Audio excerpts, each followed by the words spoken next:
temporal, mientras que la palabra de Dios se mantiene continuamente y dice que la tierra y el cielo pasarán. Imagínense, el cielo pasarán, mas sin embargo dice: mis palabras no pasarán. Yo creo que en los tiempos difíciles es donde la palabra nos debe de sostener. Debe ser como el cimiento, como la roca. La palabra, dijimos el domingo, es Dios mismo. Amén. Y cuando oímos la palabra, estamos oyendo a Dios. Y cuando la palabra es atesorada en nuestro corazón, Dios mismo está siendo atesorado. Y es interesante cómo la palabra limpia. Jesús, cuando habla con sus discípulos en esta famosa parábola de la vid, donde él mismo dice: yo soy la vid verdadera, en el verso 1, y mi Padre es el viñador. Dice: todo sarmiento que en mí no da fruto, lo quita el Padre. Note que no es el Hijo, sino que es el Padre, el viñador. Y todo el que da fruto, lo poda. Ayer me encontré con un ministro, hoy fue. Y este ministro me dice: como congregación ustedes han sufrido una poda. Pero después de la poda viene fruto. ¿No es cierto? Todos sabemos que cuando podamos una planta, siempre la planta florece más. E indudablemente, el Señor permite las podas siempre con propósitos para que nosotros traigamos más fruto. Sin embargo, no todos están dispuestos a eso. No todos estamos dispuestos a saber que en medio de las situaciones difíciles es cuando Dios más espera que nosotros estemos firmes. ¿No es cierto? Cuando Él espera que nuestra fe se fortalezca, porque acuérdese que la fe es probada. Si usted y yo tenemos fe, la Biblia dice que la fe va a ser probada. Y dice acá en el verso 3, vosotros ya estáis limpios por la palabra. Entonces la palabra nos limpia. Nos limpia de malos pensamientos. Nos limpia de aplicarle a Dios cosas que no entendemos, ¿no es cierto? Nos limpia de situaciones que podamos alojar en la mente. Por más que nunca nosotros tenemos que estar alerta y saber que el enemigo de nuestras almas está pendiente de nosotros. Yo no sé si usted se pone a pensar eso. Si el enemigo de su alma lo ve a usted desanimado, ¿qué cree que va a hacer? Le va a mandar espíritus de desánimo. Si lo ve perplejo, va a tratar de confundirlo más. Si lo ve sostenido en la palabra a pesar de lo que no se entiende, va a tener que soltarlo y va a tener que dejarlo por un tiempo, aunque dice la Biblia que el mismo Cristo, el mismo Satanás, lo probaba por un tiempo mientras volvía a aparecer para poder probar y para poder hacer daño. Pero la palabra limpia. Tito también nos dice a nosotros que hemos sido trabajados por la limpieza del agua de la palabra. Entonces, qué importante es que nosotros podamos recordar que hoy más que nunca necesitamos ir a la palabra. ¿Usted se ha dado cuenta que cuando oímos noticias o leemos noticias nos ministran mal? ¿Sí? ¿Ha podido percibir eso?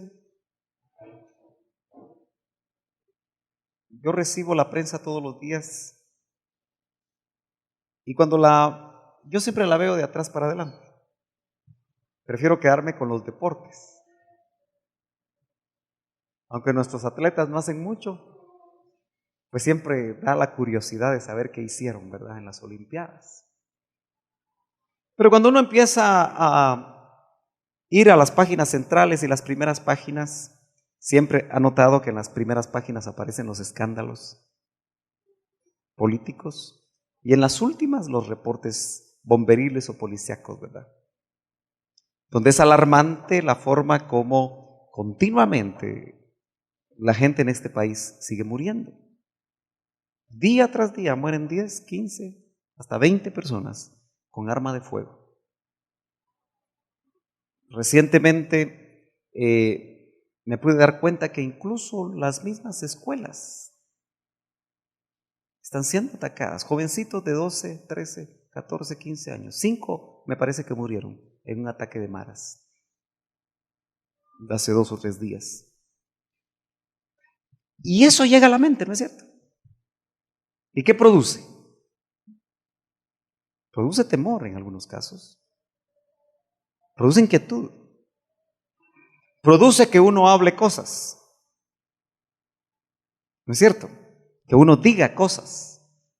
¿Y cuántos saben que hay poder en la palabra que nosotros hablamos? Entonces, indudablemente que estas son cosas que impactan nuestra mente, impactan nuestro corazón. Y por eso se hace tan necesario que nosotros, antes de estar poniendo tanta atención a los telenoticieros, es bueno estar informado. Es bueno que usted sepa. Pero mejor si estamos informados antes de las noticias del cielo. Mejor si la palabra ya ha hecho la limpieza en nuestro corazón, porque al fin y al cabo, ese morbo que se maneja en las noticias, esos espíritus de violencia que muchas veces también pueden afectarnos, necesitan ser limpiados por la palabra. Ninguno de nosotros es extraño a ese tipo de cosas. Pero si usted me acompaña a Colosenses capítulo 3 y verso 16, usted se va a dar cuenta, muchas gracias, capítulo 3 y verso 16, gracias, que indudablemente la instrucción apostólica se hace tan necesaria en estos momentos. Dice que la palabra de Cristo habite en abundancia en vosotros,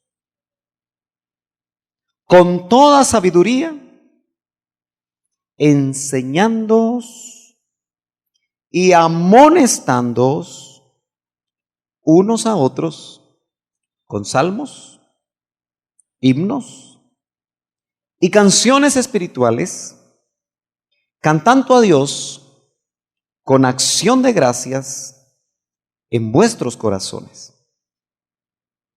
Note que otra vez la palabra debe ser lo que ocupe abundantemente nuestro corazón. El corazón es el centro de toda nuestra personalidad. La Biblia, cuando habla de corazón, no se refiere al músculo, sino que se refiere a nuestra esencia, a lo que verdaderamente somos nosotros. Por eso cuando Dios dice, dame, hijo mío, tu corazón, está diciendo, dame todo tu ser. Dame todo lo que tú eres. Y dice que la palabra de Cristo more, habite en abundancia en vosotros. ¿Cuántos han tenido la oportunidad de comer junto con compañeros inconversos? Compañeros de trabajo inconversos. ¿Cuántos han tenido esa oportunidad de comer? A ver, levánteme su mano.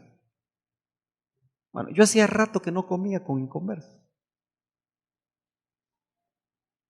Y esta semana me tocó comer con inconversos. Y no me sentí nada bien. Porque les abunda en el corazón las malas palabras, las malas expresiones. Los dobles sentidos están a la orden del día. Y bueno, tenía que estar ahí. Pero, indudablemente, lo que en ellos abunda es lo que no es de Dios, ¿no es cierto? Los compañeros de estudio, ¿de qué hablan? hablan de sexo de una manera inmoral, de una manera abierta, de una manera distorsionada. Los compañeros de estudio, especialmente si están ya en la universidad. ¿De qué está lleno el corazón de esos jóvenes? ¿De qué está lleno el corazón de aquel inconverso? De todo lo que no le agrada a Dios. El problema es, ¿de qué está lleno nuestro corazón? ¿Qué está morando en abundancia en nuestro corazón? ¿Será la palabra de Cristo? Ojalá. Porque eso va a ser la diferencia. Porque cuando la palabra de Cristo habita en abundancia, dice que con toda sabiduría nos enseña y nos permite enseñarnos los unos a los otros. Hoy más que nunca, esta congregación necesita gente madura. Y aquí hay mucha gente madura, que por causa de los años deben ser maduros para sostener al débil, para trasladarle palabra que viene de parte de Dios al que titubea, al que se siente incómodo, al que se siente tratando de entender las situaciones de la vida y de la vida cristiana, porque un nuevo convertido puede pensar, bueno, ¿y Dios realmente por qué no cuida de sus hijos? ¿No es cierto? Y ahí es donde es importante que la palabra que ya nos ministró a nosotros la podamos usar para enseñar, porque dice con toda sabiduría, enseñándoos unos a los otros. Pero dice algo más, y esa palabra no muy nos gusta: amonestándonos. ¿Qué será eso de amonestarnos? ¿Perdón? Exhortarnos.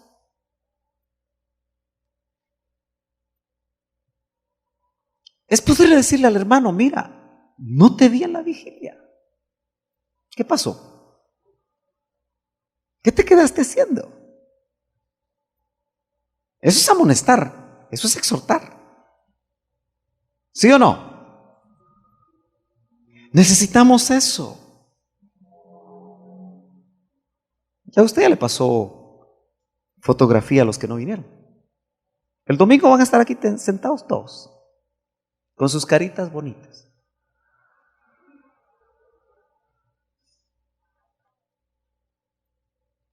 Yo no contabilizo las veces que usted viene a la iglesia, pero qué importante es que en ciertos momentos estemos ahí, ¿no es cierto? Para decir: aquí estoy. Amén. Pero eso es cuando la palabra mora en abundancia en nosotros, nos sirve para amonestarnos. No es un regaño, sino que es trasladar una palabra que pueda necesitar a alguien que está perdiendo el paso. Amén. Todos tenemos cosas que hacer, ¿no es cierto? Pero hay momentos en los que es importantísimo que nosotros podamos estar cerca los unos de los otros. Fíjese que dice: amonestándonos unos a otros con salmos. Yo siempre me pongo a pensar que es en los momentos difíciles donde se puede salmear. ¿Cuántos se acuerdan que yo le dije a Manuel un día aquí parado que la había salmeado? Una vez que dio testimonio. ¿Quiénes se acuerdan de eso? ¿Sí? ¿Se acuerdan? ¿No? ¿No vienen a la iglesia ustedes? ¿Se acuerdan? Porque yo pude ver que con su testimonio en esa ocasión él salmeó. Porque los salmos no es cantar los salmos, poniéndoles música a los salmos nada más, sino que los salmos fueron inspirados, como el salmo que le sirvió de base hoy el hermano Francisco para compartirnos, el Salmo 51, en momentos muy duros, muy difíciles, se salmea. Estos son momentos para salmear, hermanos. Porque en los salmos, y hay mucha cantidad de salmos, hay salmos imprecatorios, se llaman, donde se pide venganza. Lea bien despacio los salmos y se va a dar cuenta que David pedía venganza. Y pedía también que fuera librado de hombres sanguinarios. Líbrame de los hombres violentos, decía David. Entonces, amonestándoos con salmos tiene que ver con cosas de ese tipo, ¿no es cierto? Pero también los salmos, hay salmos de consuelo. Hay salmos que indudablemente nos hacen reflexionar. Entonces, como que cuando dice con salmos, yo estoy bien convencido que no es leerle a alguien los salmos, como se puede traducir o se puede interpretar tradicionalmente, sino que en algún momento tu vida se va a convertir en un salmo. ¿Me estás entendiendo? Para Dios, pero también para otros.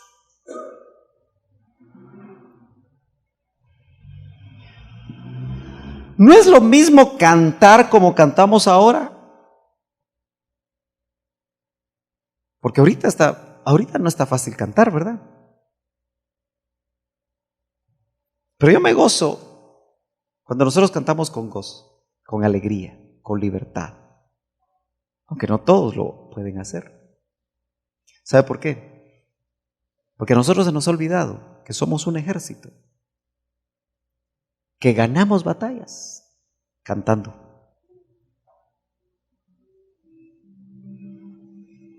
Que ganamos batallas adorando. Nosotros tenemos que volver a eso, a recordar eso.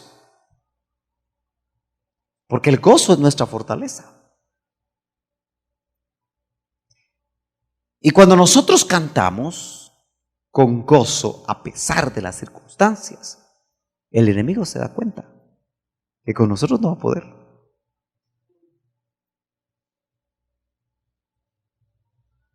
¿Amén o no amén?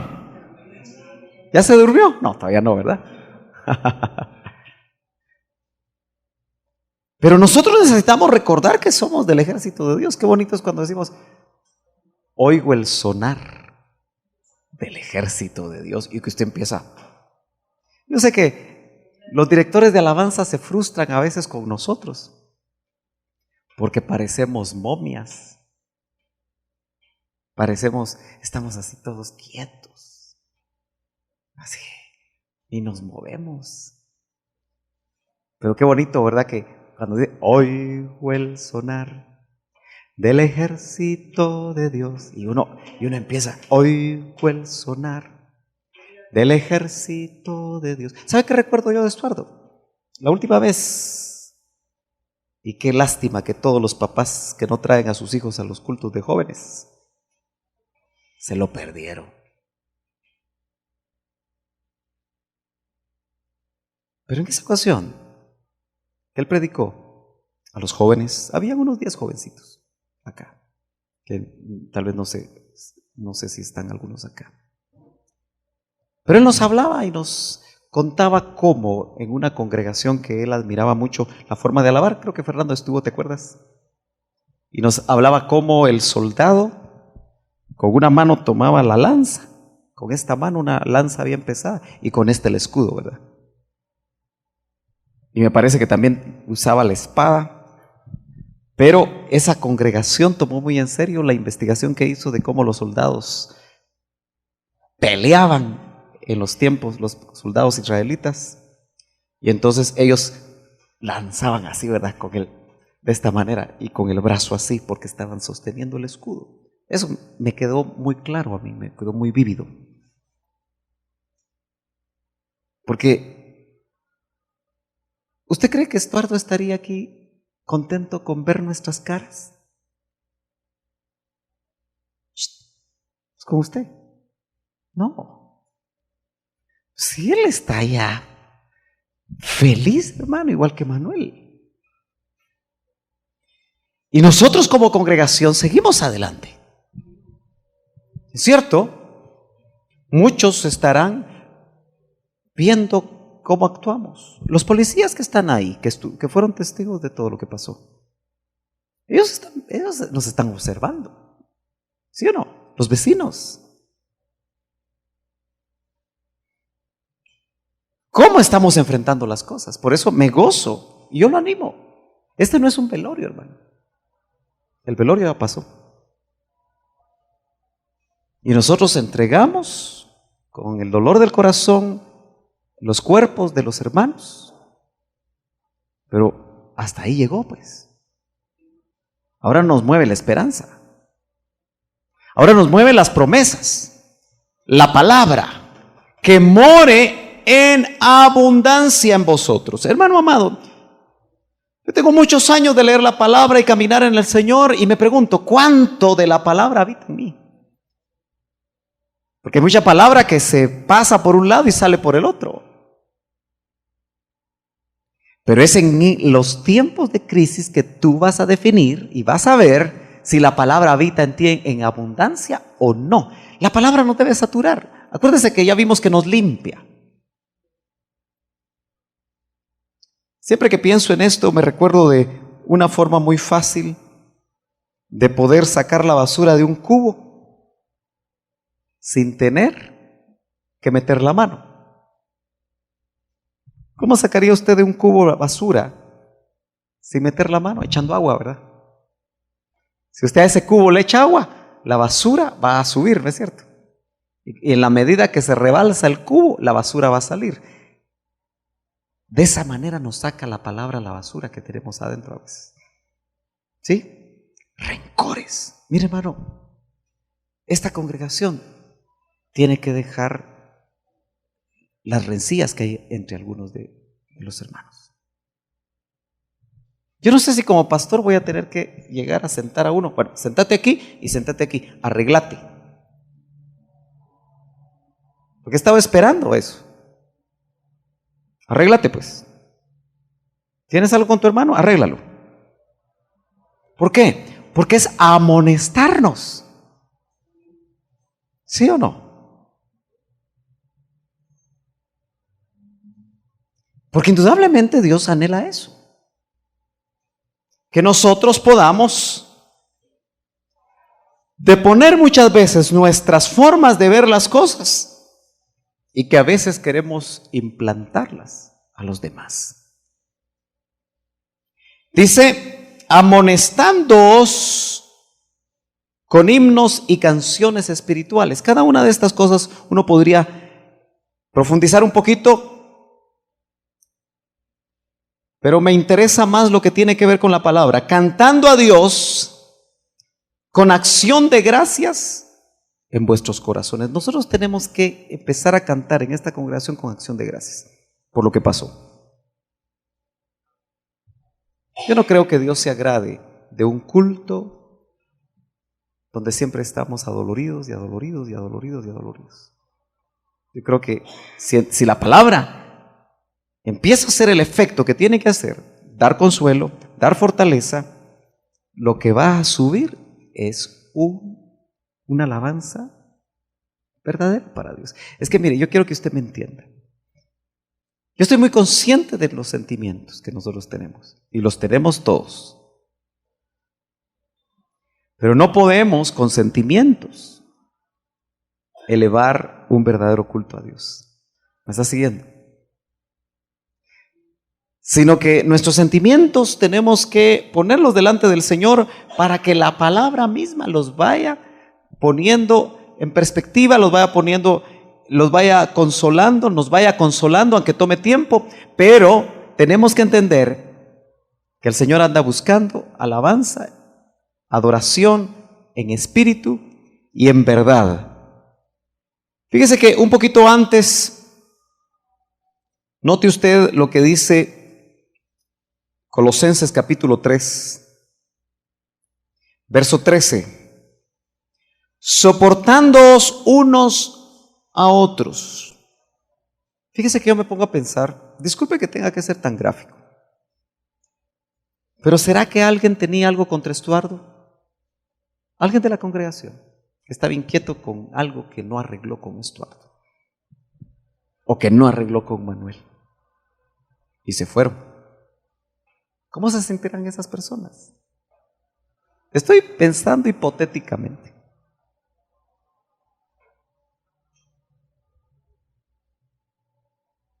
No pudo arreglarlo antes de que se fuera. ¿No es cierto? Eso pasa hasta en las familias, ¿no es cierto? Las esposas habrán estado en el nivel de que no había nada que arreglar con sus esposos porque ya lo habían arreglado. O los hijos. Y la palabra nos dice, no se ponga el sol sobre vuestro enojo. Como que nosotros sí debemos de poner atención a eso, ¿verdad? Porque no sabemos si el esposo cuando salió, tal vez ya no regrese. Es una realidad, hermanos, que debe hacer en nosotros que esa palabra que dice, soportándoos unos a otros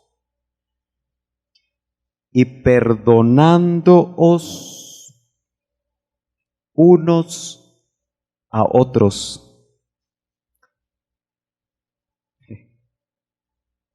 ¿Usted cree que tiene cosas que perdonar, hermano? ¿Todavía? ¿Habrá cosas que usted tiene que perdonar? Qué importante es que nosotros podamos saber que hay que perdonar.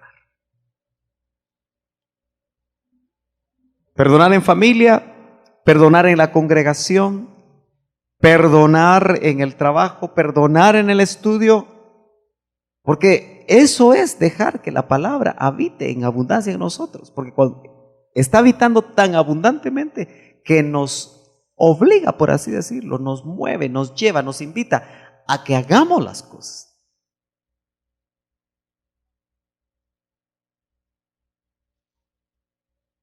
Dice, siempre ahí en el verso 13, si alguno tiene queja contra otro,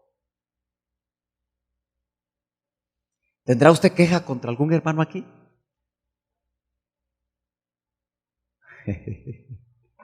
Tal vez sí, ¿verdad? Por chiquita que sea su queja. Pero mire lo que dice. Si alguno tiene queja contra otro, como Cristo os perdonó, así también hacedlo vosotros.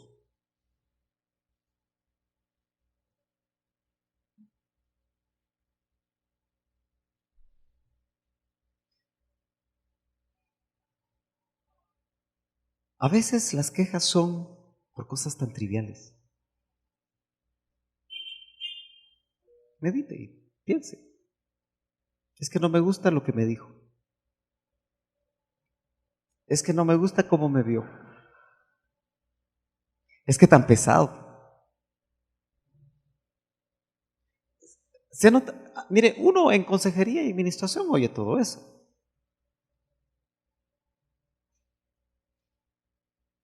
Es que tan pedante.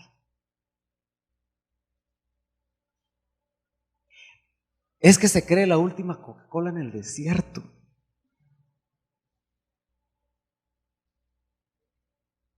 Esas son quejas que tenemos unos contra otros, ¿no es cierto? Y la palabra de Dios es tan práctica que de una vez dice, como Cristo os perdonó, así también hacedlo vosotros. Nosotros los pastores, si tan solo ese verso se pusiera en práctica, estaríamos mucho más tranquilos. Lo que le falta a la iglesia es perdón. Y esa es palabra de Dios. Por eso hay un cantautor que dice, sin perdón no hay iglesia, dice. O sea, si nosotros no perdonamos, no somos iglesia, por lo menos de Cristo. Si la esposa no perdona al esposo, ahí en esa casa no hay iglesia. Si los hijos no perdonan a los padres y los padres a los hijos, no hay iglesia. Hay cualquier cosa, cualquier religiosidad que usted quiera, pero no hay iglesia. Note cómo es de importante que las relaciones personales tienen que ver con que la palabra de Dios verdaderamente haga un efecto en nosotros. Y sobre todas estas cosas, vestidos de amor, que es el vínculo de la unidad.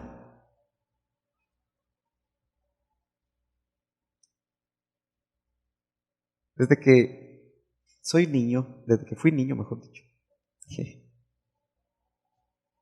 he oído esta frase en las iglesias evangélicas: ahí no hay amor en esa iglesia.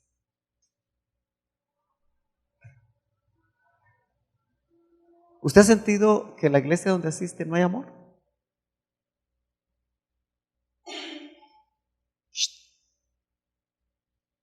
Es con usted.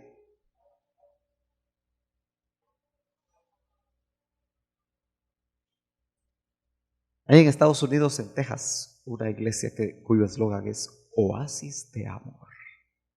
Y recuerdo que muchos que tenían la posibilidad de ir a Texas visitaban esa iglesia. Y cuando regresaban traían su calcomanía y la ponían en el carro, Oasis de Amor. Bueno, ojalá que haya sido Oasis de Amor, ¿verdad? Pero ¿se ha dado cuenta que todos buscamos que nos amen?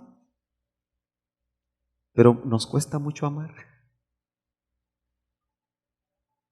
Fíjese que dice que el amor es el vínculo de la unidad. Y ahorita estamos siendo probados en la unidad.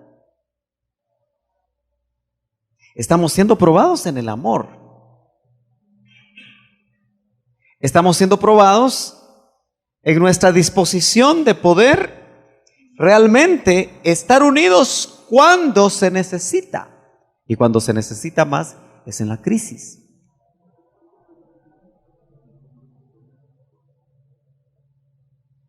Por eso es que termina diciendo el apóstol aquí: y que la paz de Cristo reine en vuestros corazones, a la cual en verdad fuisteis llamados en un solo cuerpo, y sed agradecidos.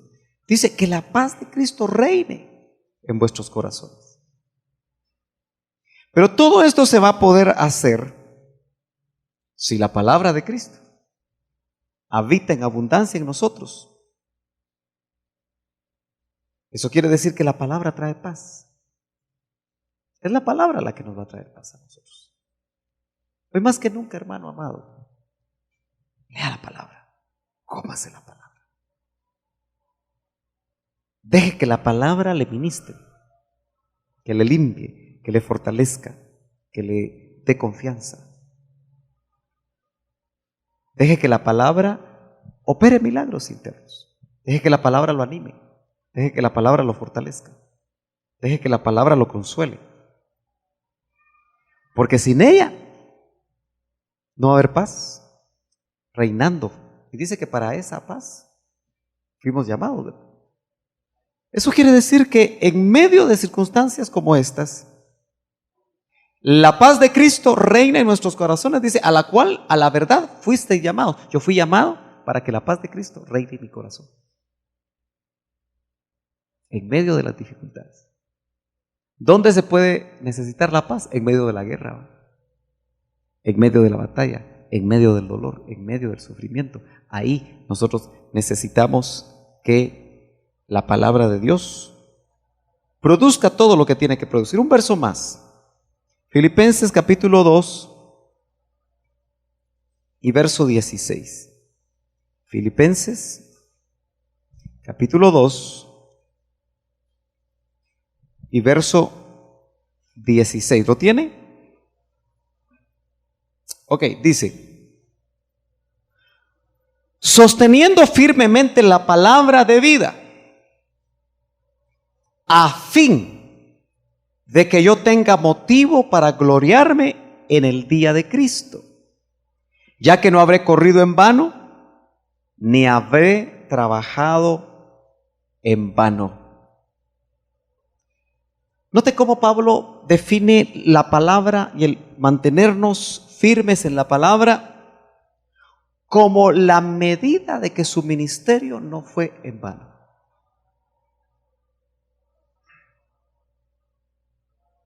¿Cómo nos vamos a sostener? Dice, sosteniendo firmemente la palabra de vida. La palabra de vida se sostiene en momentos como estos, aferrándonos a esa palabra, aferrándonos a esas promesas, aferrándonos a lo que Dios ya dijo de nosotros, aferrándolo a lo que Dios ha dicho de nuestra familia, aferrándonos a lo que Dios ha dicho por medio de su palabra para nosotros como un rema de una congregación. Dice, firmemente asidos a la palabra. ¿Por qué? Porque indudablemente, una vez más, eso va a definir si lo que tú y yo tenemos es religión o verdaderamente lo que Dios hace en nuestros corazones no va a ser vacío. Ya que no habré corrido en vano, dice, ni habré trabajado en vano. Eso quiere decir, hermano amado, que un ministro tiene el derecho de examinar a su congregación. ¿Qué dice usted? Pablo, a través de la exhortación que le hace a los filipenses, les está diciendo, yo no quiero haber corrido en vano o trabajado en vano. Por eso manténganse firmes. Acuérdense que él estaba encarcelado. Pablo, cuando escribe a los filipenses, estaba preso. ¿Y cómo cree usted que los filipenses se sentían?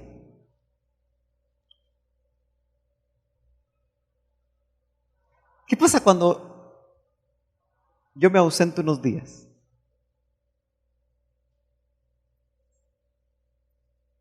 ¿Nos hace falta, dice el hermano? ¿Qué pasaría si yo me ausentara un mes?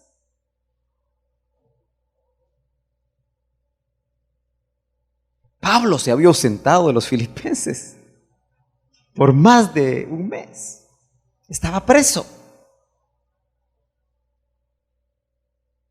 ¿Usted cree que los filipenses estaban contentos? ¿Estaban fortalecidos? No, estaban desanimados. ¿Qué pasó con los discípulos de Cristo cuando Él muere? Lo refleja muy bien Lucas 24. Los famosos discípulos de Maús estaban con el pico caído. Iban golpeando los botes de Pepsi Light, que no habían en ese tiempo. Iban cabizbajos. ¿Por qué? Porque ellos mantenían su fe en base a lo que miraban en Cristo.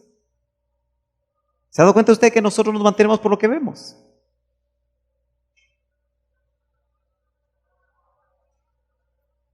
Difícilmente los rebaños caminan sin pastor, ¿verdad? Y déjeme decirle que usted no se ha fijado detenidamente que las iglesias del principio, Pablo las levantaba, y qué bonito era oír predicar a Pablo, ¿verdad? Tenía la revelación, Pablo.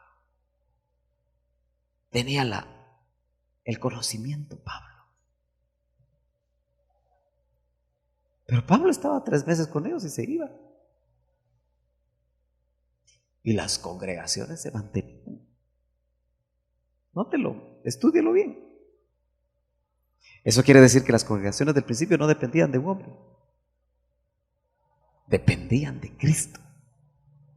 Dependían de la llenura del Espíritu Santo, pero especialmente dependían de la palabra. Acompáñame a Hechos. Rapidito, antes de que se me duerma. Hechos. Hoy usted estuvo de feriado, así que no debería estar tan cansado, a menos que se haya ido a cansar no sé a dónde. Capítulo 20 del libro de los Hechos. Hay tiempos en que los ministros saben que se tienen que despedir. Y aquí Pablo se está despidiendo de otra congregación, la de Éfeso. Y desde el verso 27 Pablo les empieza a decir algunas cosas importantes que yo creo que es importante que nosotros veamos y vamos a confluir en algo. Dice: pues no rehuí declarar a vosotros todo el propósito de Dios. Y declararles todo el propósito de Dios era predicarles, enseñarles, exhortarles por medio de la palabra, porque ahí está todo el propósito de Dios. Tened cuidado de vosotros, le dice a los ancianos, los que iban a cuidar de las ovejas, y de toda la grey, en medio de la cual el Espíritu Santo os ha hecho obispos o supervisores, para pastorear la iglesia de Dios, la cual Él compró con su propia sangre. Verso 29. Sé que después de mi partida vendrán lobos feroces entre vosotros que no perdonarán el rebaño, y que de entre vosotros mismos se levantarán algunos hablando cosas perversas para arrastrar a los discípulos tras ellos. Por tanto, estad alertas, recordando que por 3 años, de noche y de día, no cesé de amonestar a cada uno. Mire qué tremendo esto. Yo tengo aquí enmarcado a cada uno. No cesé de amonestar a cada uno con lágrimas. Bueno, esto nos habla otra vez del trabajo pastoral. Pero usted sabe que amonestar a cada uno es un trabajo fuerte, ¿no es cierto? Y no todos los que se les amonesta hacen caso. No todos los que se les amonesta obedecen. Pero el trabajo sigue siendo ese. Muy bien. Pero Pablo se iba. Pablo ya no iba a estar. Y dice: ahora os encomiendo a Dios y a la palabra de su gracia.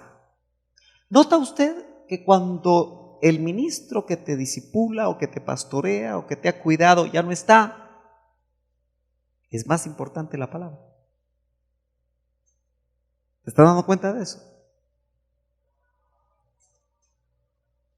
Yo te lo digo porque Estuardo, de alguna manera, he estado dándome cuenta hasta dónde él discipuló gente.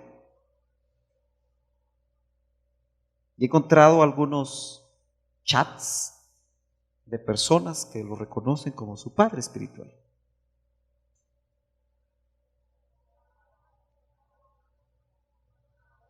Pero para esa persona que ya no está quien lo discipulaba, lo que queda es la palabra. Por eso lo que nos dejó a nosotros el doctor Ríos, como un vaso usado por el Señor en nuestras vidas, fue la palabra. ¿Me está siguiendo? Porque muchas veces perdemos el paso cuando alguien se va. Nos desanimamos cuando alguien ya no está. Y por eso Pablo, sabiendo que los de Éfeso se iban a desanimar, porque especialmente estuvo 3 años con ellos, me parece que, si no me equivoco, fue la única congregación a la que Pablo le dedicó 3 años para poder equiparlos. ¿Sabe por qué? Porque Pablo sabía que se iba. Os encomiendo a Dios y a la palabra de su gracia, que es poderosa para edificaros y daros la herencia entre los santificados. Mire todo lo que puede hacer la palabra. Nos edifica y dice, y nos da la herencia entre todos los santificados. Qué maravilloso todo lo que la palabra puede hacer. La palabra nos limpia, la palabra nos amonesta, nos enseña, la palabra nos sostiene cuando incluso no hay ministros cercanos, aunque quedaban los ancianos. Pero Pablo sabía que quizá los ancianos no iban a jugar el papel que él jugó para la iglesia de Éfeso, entonces los encomienda a Dios y a la palabra de su gracia. Por eso lo que yo le quiero dejar esta noche realmente es la necesidad de volvernos a la palabra. Aquí están las respuestas, hermano. Hoy que participé del cumpleaños de un hermano, recuerdo, familiares de Estuardo, y precisamente estuvieron en el sepelio, y una de ellas me dice: mire, fíjese que no encontré lo que usted leyó.